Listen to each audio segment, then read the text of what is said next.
चमकती तो उसकी आंखें सफेद पड़ जाती। वो ये सफर करना नहीं चाहता था, लेकिन फिर भी उसे करना पड़ रहा था।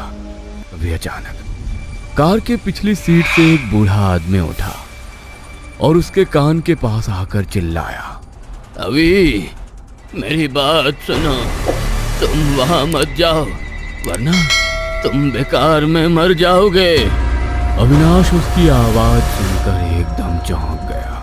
एक पल के लिए तो उसका गाड़ी पर से संतुलन ही बिगड़ गया था। किसी तरह उसने गाड़ी का स्टीयरिंग संभाला। मत जाओ, वो लोग तुम्हें मार डालेंगे।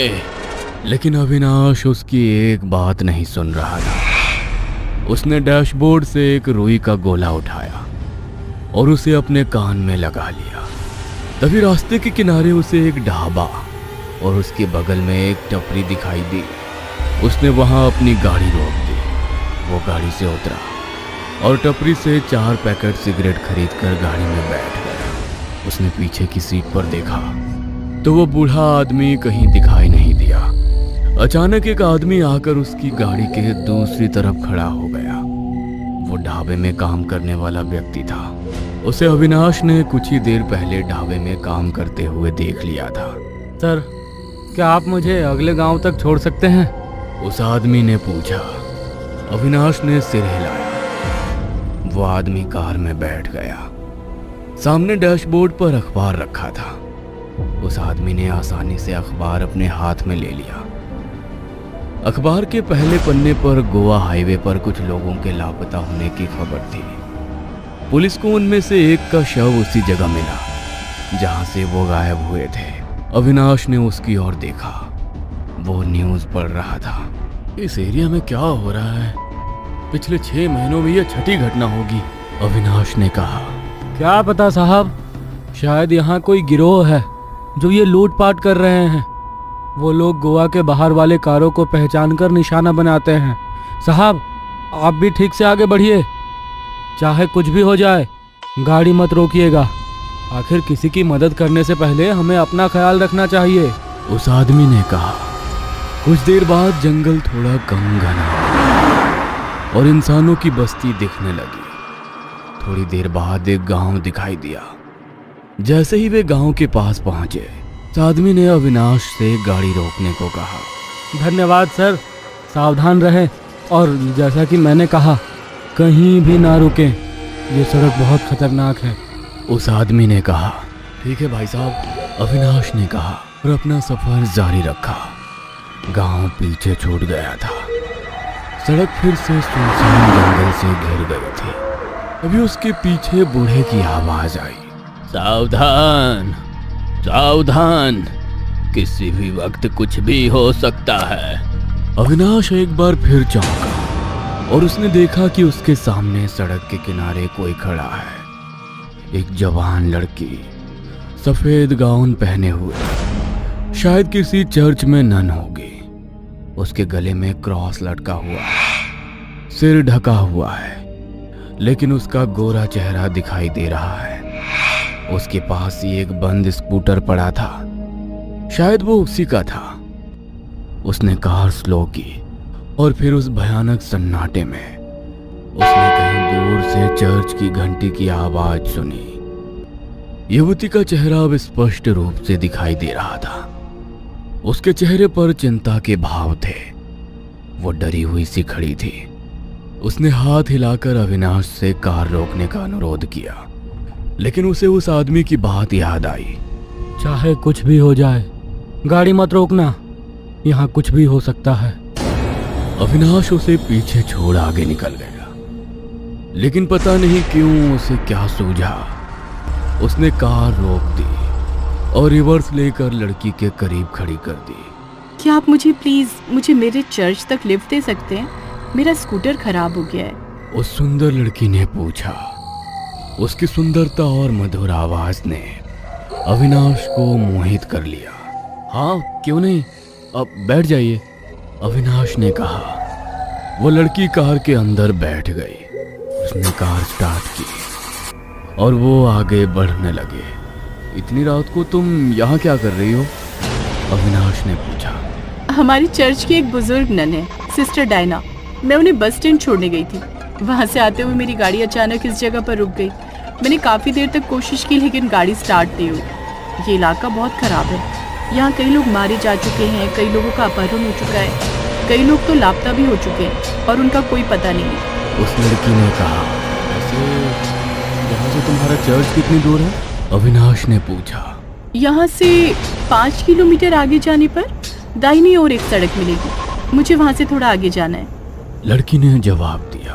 अगर तुम चाहो तो मैं तुम्हें वहाँ छोड़ दूंगा, उसने कहा। अविनाश अब बिना कुछ बोले गाड़ी चला रहा था। जब से वो कार में बैठी थी तब से उसे अजीब सा महसूस होने लगा था। अविनाश को थोड़ी नकारात्मक ऊर्जा का एहसास होने लगा था। अचानक से कोई चीज तेजी से कार के सामने से पार हो गई। अविनाश ने गाड़ी धीमी करते हुए कार रोक दी। क्या हुआ? उस लड़की ने पूछा।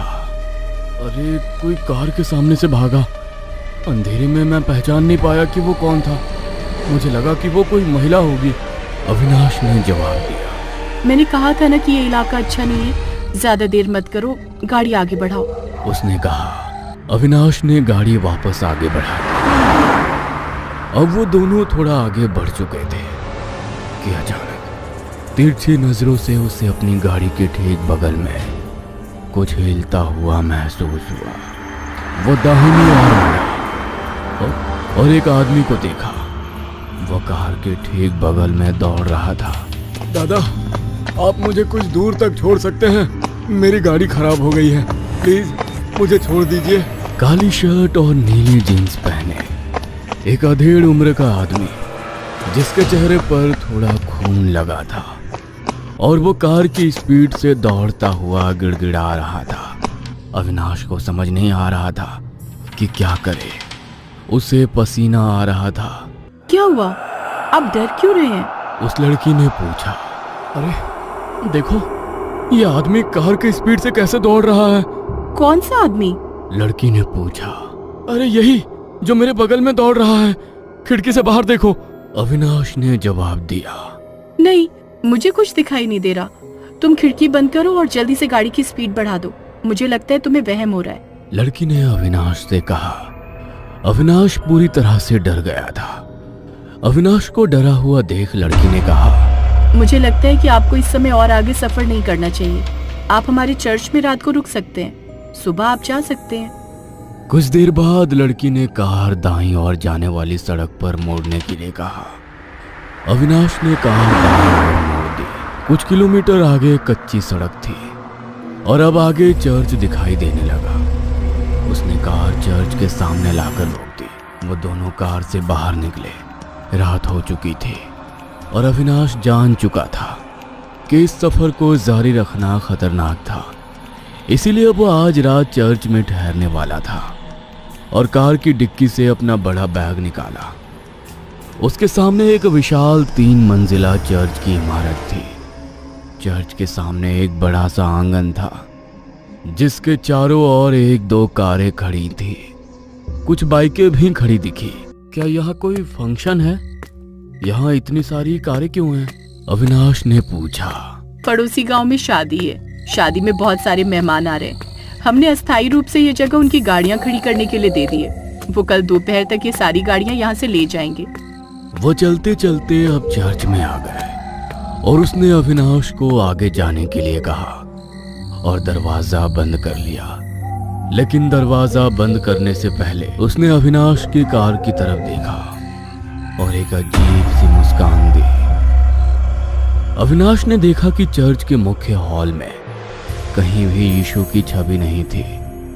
उसे ये थोड़ा अजीब लगा, लेकिन दीवार पर बस एक क्रॉस था जिसके सामने कई मोमबत्तियां जल रही थी। हॉल के दोनों ओर लकड़ी की बेंच थी जहां लोग बैठकर प्रार्थना कर सकते थे। लेकिन इस समय हॉल पूरी तरह से खाली था। वो लड़की अब उसे चर्च के मुख्य हॉल से दूसरे कमरे में ले आई। सामने कुछ कमरे थे। उसमें से एक के पास जाकर उसने उस कमरे का दरवाजा खोला। आप आज रात यहाँ रुक सकते हैं। आप कल सुबह यहाँ से जा सकते हैं। आपने मेरी बहुत मदद की है, इसके लिए आपका बहुत बहुत धन्यवाद। मैं कल सुबह आपसे मिलूंगी। अब आप आराम कर सकते हैं। उसने कहा और चली गई। अविनाश कमरे में आया। वो अंदर गया और कमरे पर नजर डाली। 10 गुना 10 का एक छोटा सा कमरा था। उसमें एक पलंग था और बगल में एक अलमारी थी। उसने अलमारी खोली। अलमारी में ढेर सारे कपड़े थे। उसे ये थोड़ा अजीब लगा। वह बिस्तर पर लेट गया। वहां कोई पंखा नहीं था, इसलिए उसने कमरे की खिड़की खोल दी। खिड़की से बाहर खुला मैदान दिखाई दे रहा था। बाहर खड़ी गाड़ियां दिखाई दे रही थी।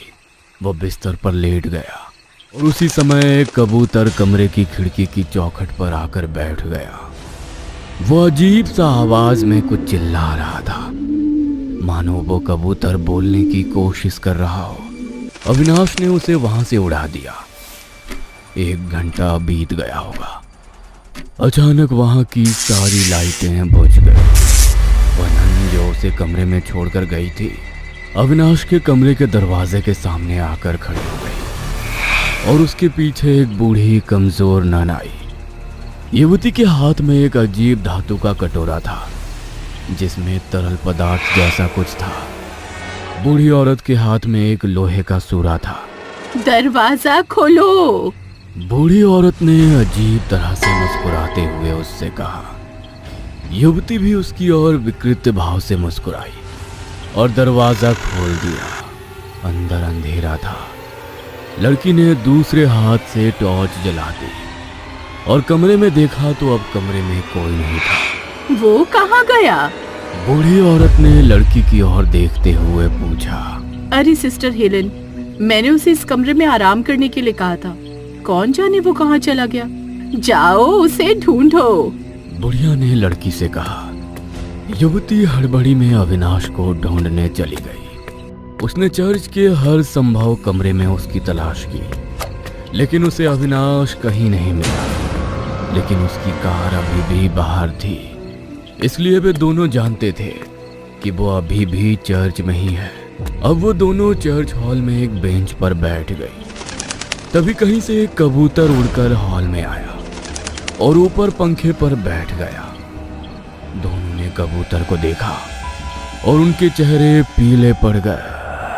उन्होंने हॉल के दूसरी तरफ वाले दरवाजे की तरफ देखा और अब वहां से लगभग 25-30 कबूतर एक साथ हॉल में आ गए। इतनी सारी मेहनत बेकार हो गई।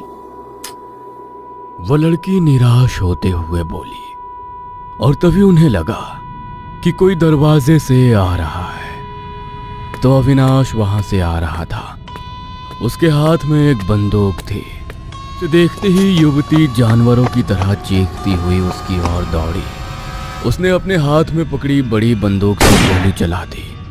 गोली युवती को लगी और वो एक तरफ गिर गई, जमीन पर गिर गई और फिर से खड़ी हो गई और खुद को देखा।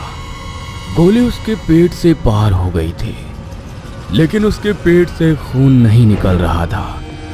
लेकिन उसके पेट में एक छेद था और अंदर गोली से भाप अभी भी निकल रही थी। धीरे धीरे उसके कान, नाक और बालों से भाप निकलने लगी। उसी क्षण बूढ़ी औरत ने चाकू हाथ में लिया और बाहर तेजी से उसकी ओर दौड़ी। कुछ ही देर में वो बुढ़िया अविनाश पर कूद पड़ी। वो उसे लेकर जमीन पर गिर गई। जमीन पर गिरते ही वो किसी जानवर की तरह चीखने लगी।